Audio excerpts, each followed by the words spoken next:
With 1 week until Election Day, both presidential candidates are appealing to voters in crucial battleground states.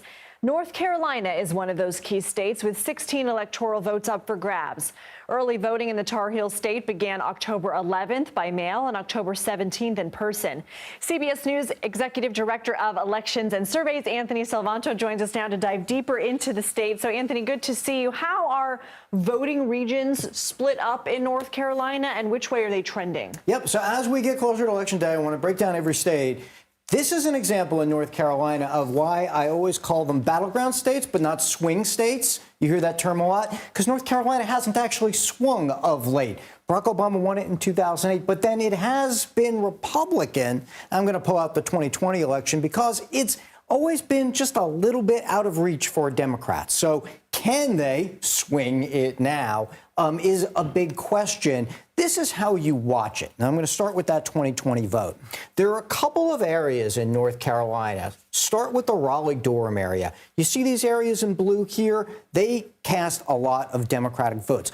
Like in a lot of places, you see Democrats try to kind of run up the score in more urban or cities. Also in Charlotte, same thing. But one thing to watch on election night is that unlike a lot of cities, let's say we'll talk about Philadelphia and its environs, but around Charlotte here, these suburbs are all red. Those suburbs are a lot more trending Republican.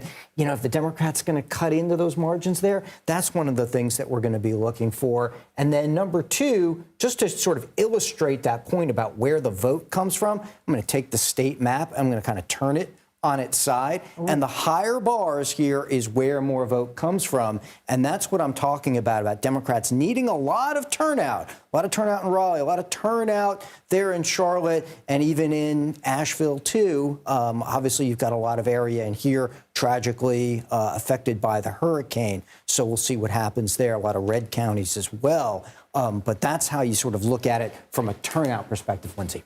I love what you just did. I think that is so cool. It is so visually easy for me to understand. Let's talk about hurricane recovery efforts, though. How are those efforts impacting not only the early vote we've already seen, but potentially the amount of turnout we could see on November 5th? So one thing that you look at is in this portion of the state that we're talking about here, all these red counties that you see here, that adds to the Republican margin. In fact, on average, Republicans will get like 60% of the vote there.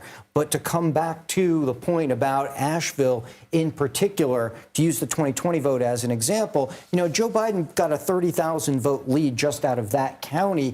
And if the Democrats are going to win this, they're going to need to build leads like that. So it could have an impact. We'll have to see. Again, at the same time, you've got a lot of Republican votes here that they're also going to need. And so we'll keep an eye on that. And then the rest of the state, like I said, suburbs versus cities, which is kind of a common theme, especially, last point to add, this part of the Sun Belt, fast growing, diversifying, very different overall theme there than those upper Midwest states, slower growing or losing population like Michigan, Wisconsin, or Pennsylvania. Different tale.